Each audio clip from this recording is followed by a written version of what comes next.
Salut, c'est Yoshitsune, bienvenue sur la chaîne La Voix du Guerrier Intérieur. Dans la précédente vidéo, on a commencé à parler de la montagne sacrée, ainsi que des 5 premières sphères qui la composent. Dans cette vidéo, on va voir la suite, les 5 sphères supérieures. On va voir ce que ça représente en nous, ce que ça représente sur le chemin. C'est une thématique où on commence à rentrer un peu dans le vif du sujet, sur un peu les mystères de l'ésotérisme, sur les mystères de l'initiation. C'est quelque chose, je pense, qui va un peu vous surprendre parce que c'est le genre d'information que vous avez certainement jamais entendu. Alors, bien sûr, c'est une formulation qui m'est propre, mais que j'ai tiré, on va dire, de tous les enseignements que j'ai reçus, que ce soit dans le bouddhisme, dans le taoïsme, dans l'hindouisme, hein, voilà, donc que ce soit l'Advaita Vedanta de l'hindouisme, le Vajrayana bouddhique, même dans l'alchimie occidentale, enfin, j'en passe et des meilleurs, hein, c'est vraiment... j'ai passé ces dernières années à étudier tout ça et à établir des liens, des connexions, les tester, les éprouver. Je pourrais parler des heures et des heures et des heures de pourquoi j'ai fait ces associations-là. Euh, donc, et d'ailleurs, autant il y en a une partie que j'ai un peu élucidée mentalement, mais la grande majorité, en fait, c'est aussi par l'expérience, en fait, que j'ai eu un peu la preuve que ces choses correspondaient.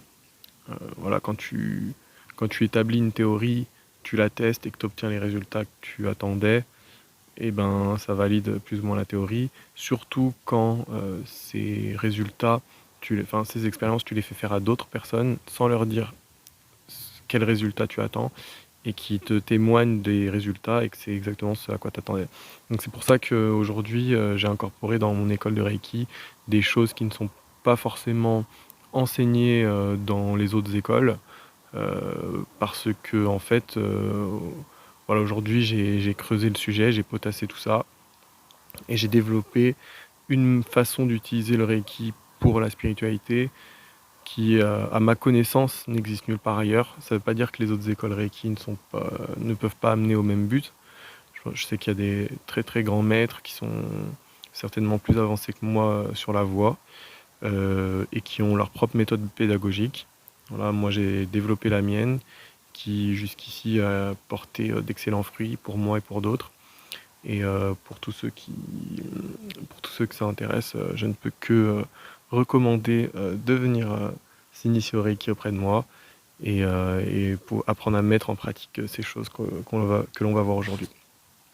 Pour l'instant, cette vidéo et ainsi que toutes celles de cette chaîne, c'est pas seulement pour me faire de la pub, c'est vraiment parce que pour moi, en fait, une des raisons de vivre pour moi, ça a toujours été la spiritualité, ça a toujours été la recherche de ces connaissances. Et si ces connaissances avaient été disponibles pour moi à l'époque où je les cherchais, j'aurais peut-être gagné une dizaine d'années dans ce travail.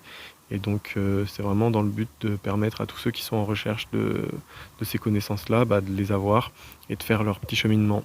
C'est d'ailleurs en lien avec le sujet de cette vidéo qui va certainement s'appeler le maître interne.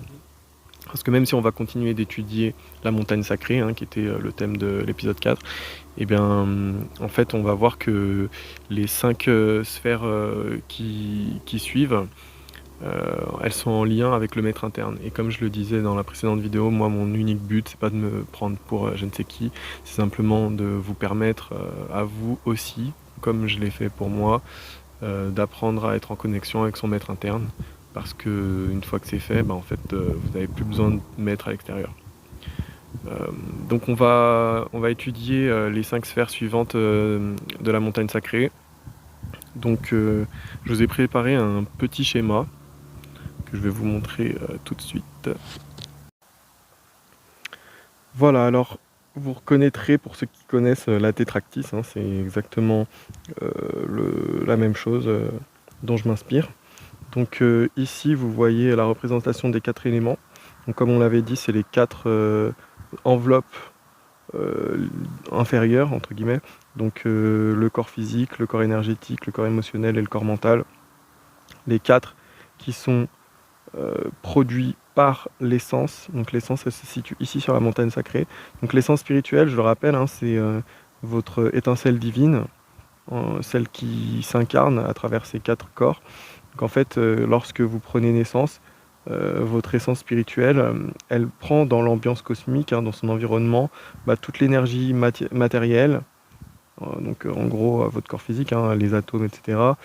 Toute l'énergie sur le plan énergétique, toute la substance sur le plan émotionnel et astral, et toute la substance sur le plan mental, pour former son propre corps en fait. Et ça lui permet d'avoir une enveloppe pour exister sur ces plans-là.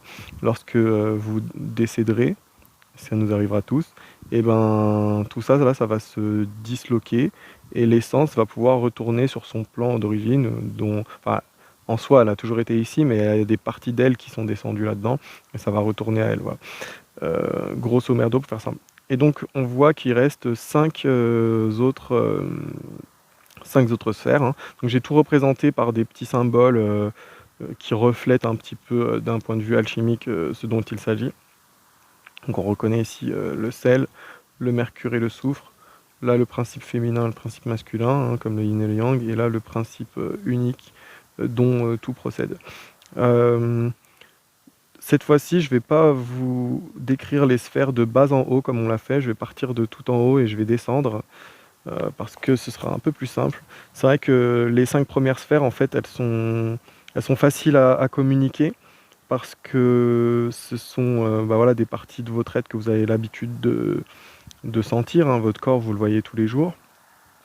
Certains se regardent dans le miroir avec attention, d'autres fuient leur reflet, mais en tout cas, vous connaissez très bien votre corps, vous connaissez peut-être un petit peu moins le corps énergétique qui est ici, mais vous connaissez très certainement vos émotions et vos pensées qui se baladent par ici.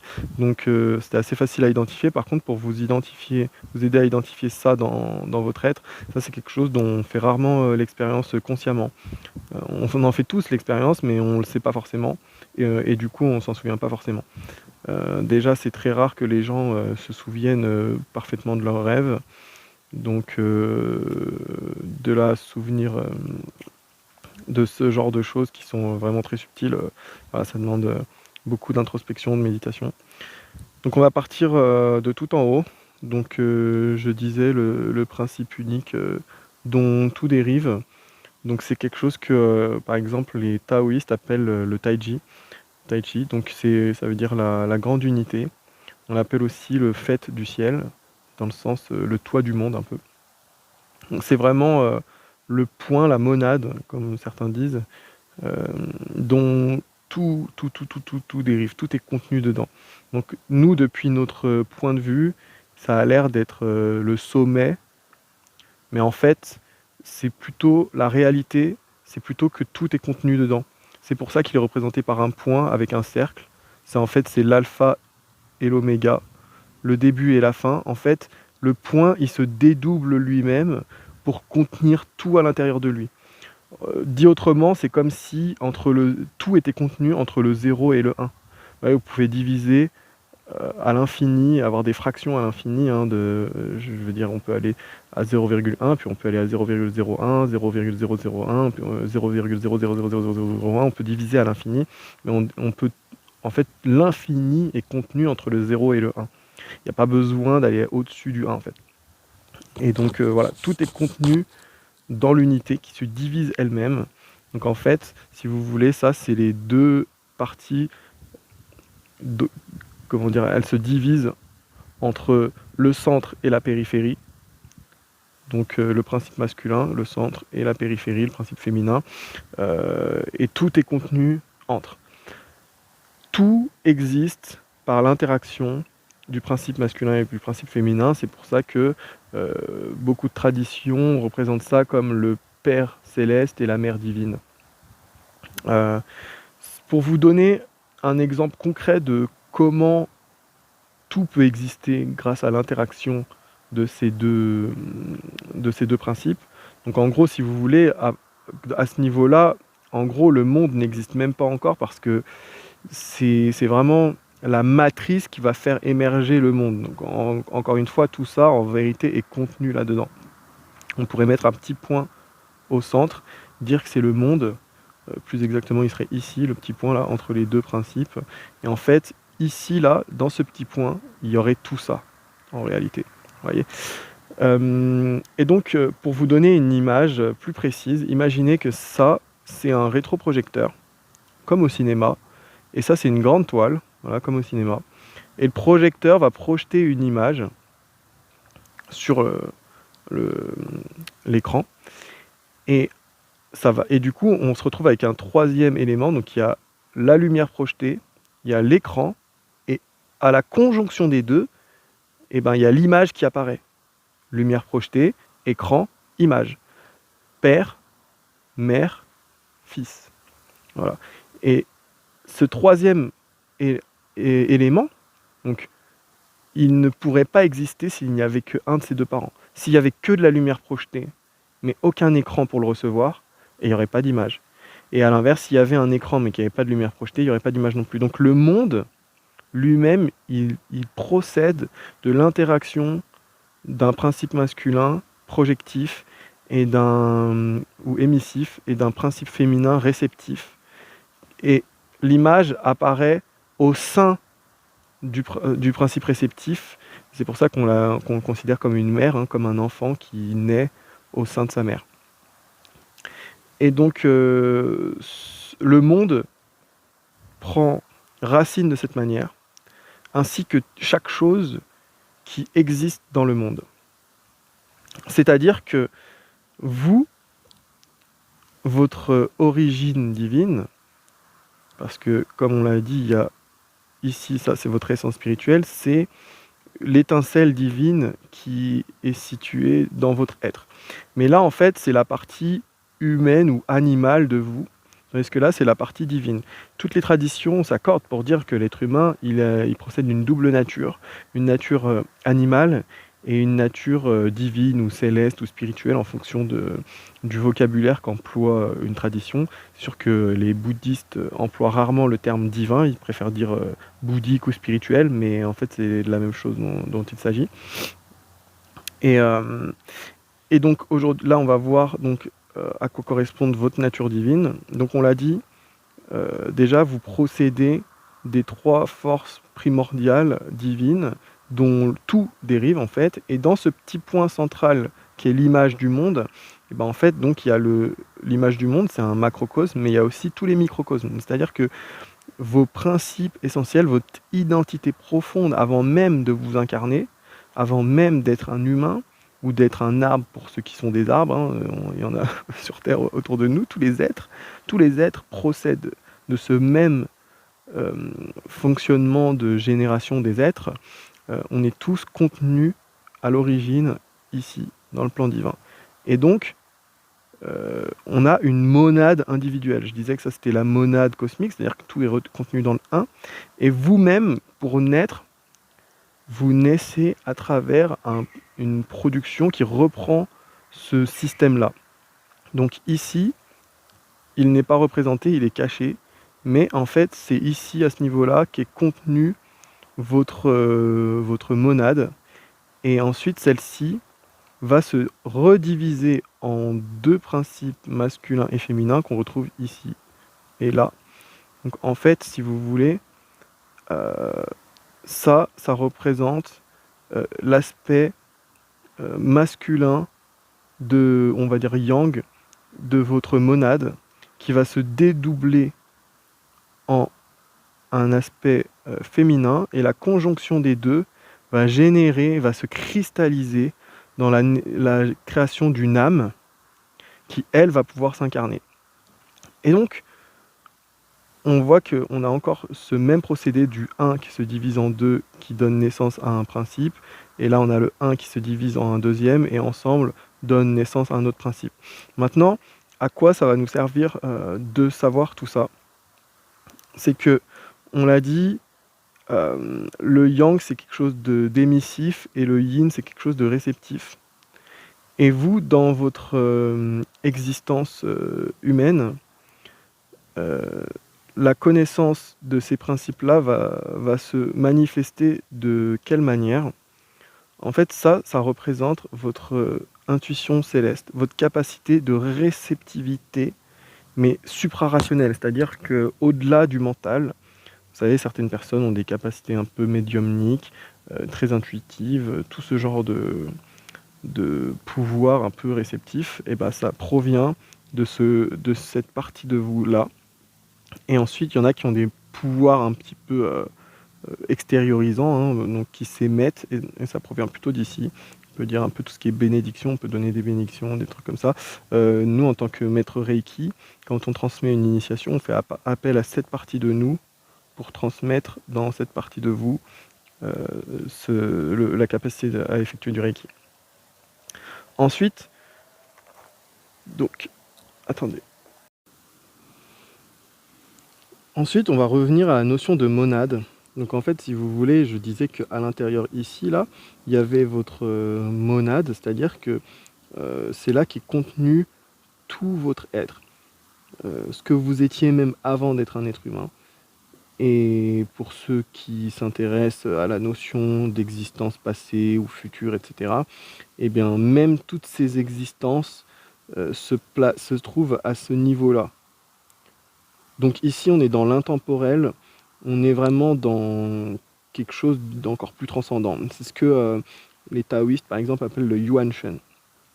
Et donc, cette identité divine et éternelle de votre être, cette monade, elle se divise donc, comme je le disais, en un principe masculin, féminin et neutre, qui forme d'une certaine manière une autre dualité père, mère, fils.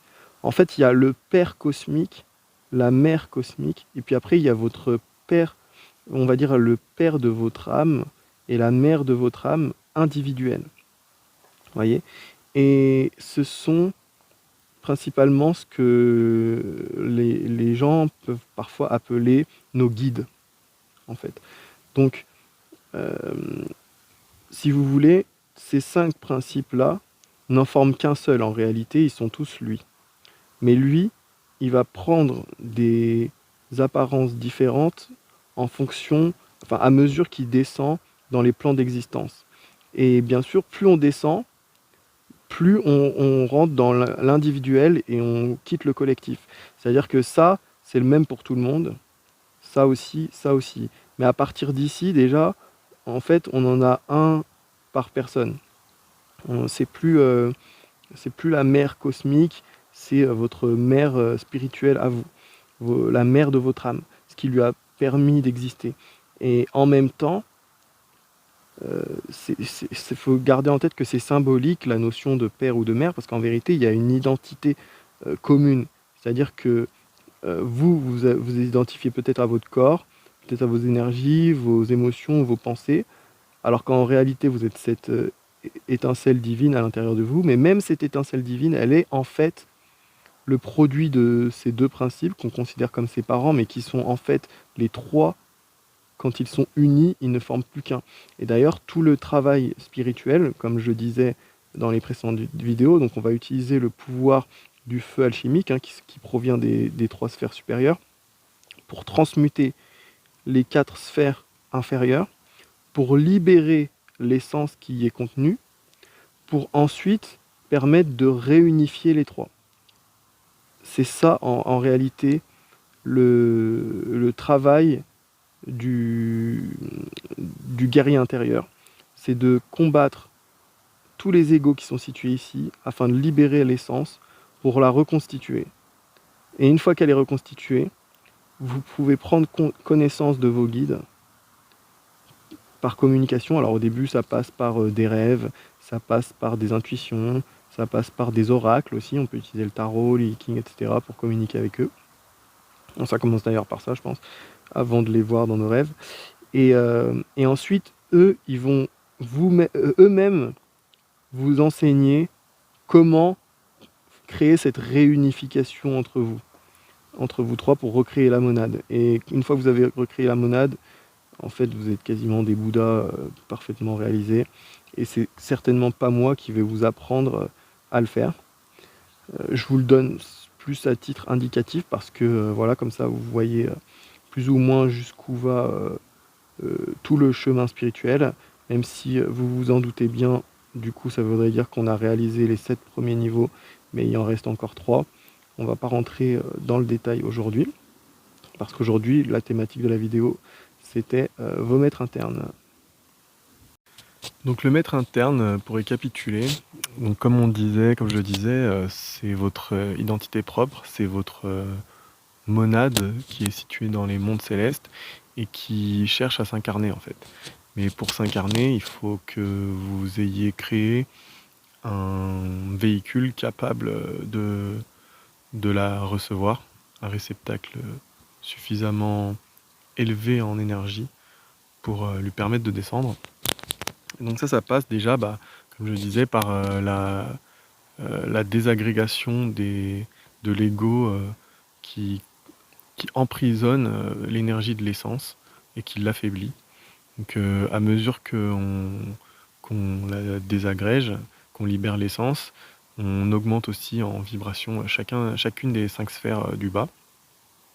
Et on rend la 5e apte à recevoir, à se reconnecter déjà à la 6e et la 7e. Et c'est l'union de la 5e, de la 6e et de la 7e qui reforme la monade, qui lui permet ensuite à sa conscience de descendre dans les 7 sphères en dessous. Ça, c'est assez bien expliqué, même si c'est en d'autres termes, par la doctrine bouddhique avec la notion du lama, de la dakini et du yidam. Donc il y a beaucoup de bouddhistes qui ont un peu de mal à comprendre cette distinction. Et à quoi ça sert exactement. Et en fait, c'est exactement ce dont il s'agit par rapport à la ligne avec les 3 points que je vous montrais dans le schéma. Donc pour rappel, on avait un aspect masculin qui est celui qui reçoit directement les bénédictions du ciel et qui peut les redistribuer aux sphères inférieures. On a la partie féminine qui, elle, est plutôt liée à l'action et au discernement, etc. Et puis ensuite, on a la 3e qui est votre essence. Et donc le yidam, c'est une technique qui consiste à s'identifier à un archétype. Le plus connu dans le bouddhisme étant celui de Chenrezig. Donc c'est une figure, c'est le bodhisattva de la compassion. Donc pour simplifier, grosso modo, en fait, cette pratique tantrique permet d'unir votre essence spirituelle à l'énergie de Chenrezig, et ça fait descendre en vous sa force, et ça vient désagréger l'ego en fait contenu en vous. Donc c'est une méthode qui permet de libérer l'essence. Donc c'est une pratique assez simple qui consiste, il faut recevoir des initiations. Toutes les pratiques comme ça, elles marchent pas si vous faites ça chacun de votre côté. Vous devez recevoir des initiations parce qu'en fait ces pouvoirs, c'est un peu comme des graines qu'on va planter en vous. Ensuite vous allez les cultiver et obtenir ce pouvoir. C'est comme le Reiki, si vous ne recevez pas d'initiation, vous ne pouvez pas pratiquer le Reiki. Chenrezig, si vous ne recevez pas d'initiation, vous ne pouvez pas pratiquer sa sadhana.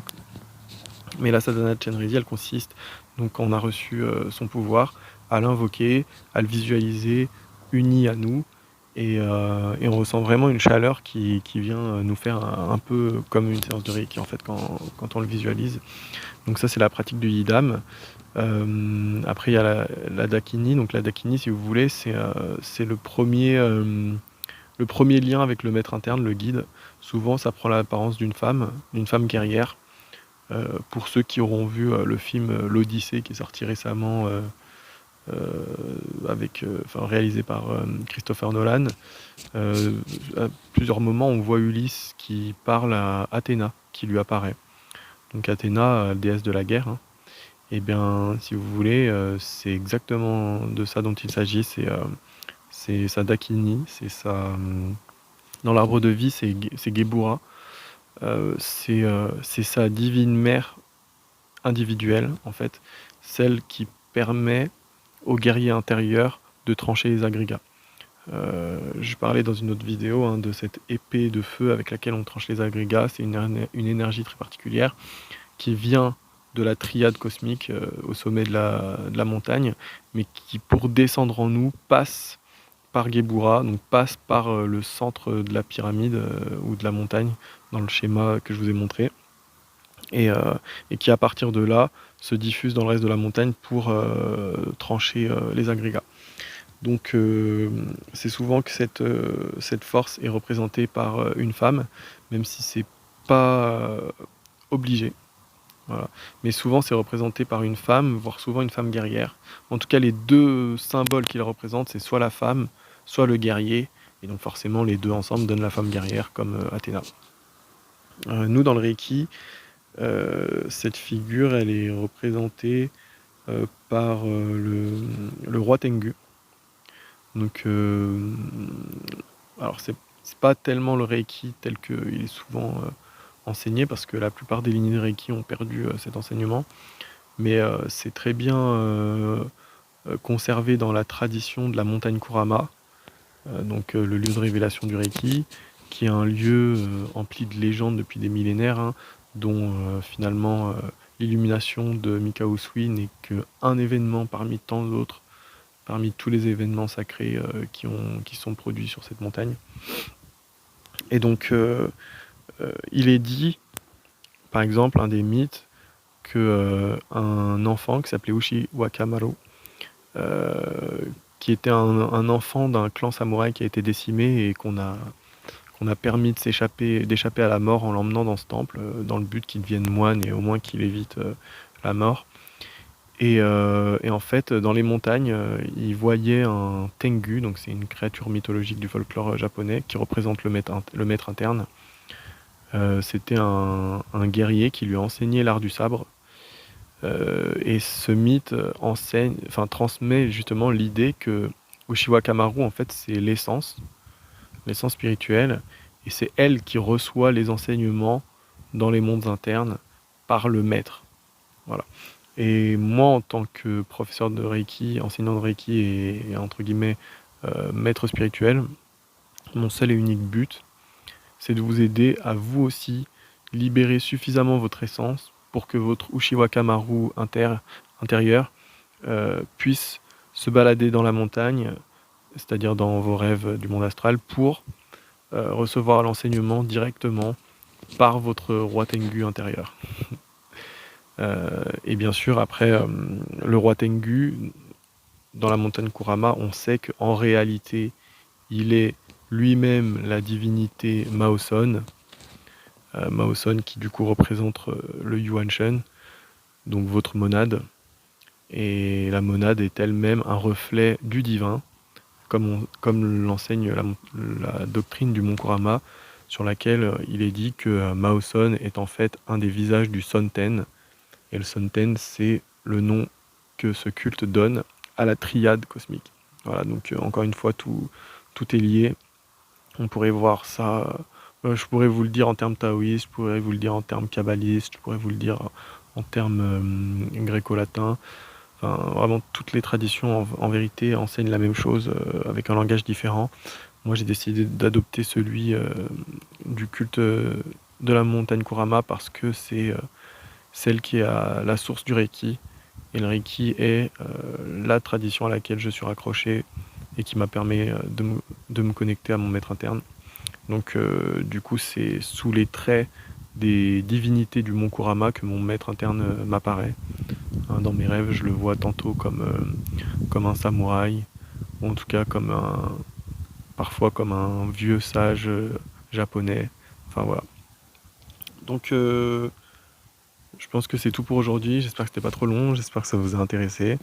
Dans les prochaines vidéos, on va un petit peu plus rentrer encore dans les détails. Hein. Pour l'instant, j'essaye de pas être trop technique. J'essaye de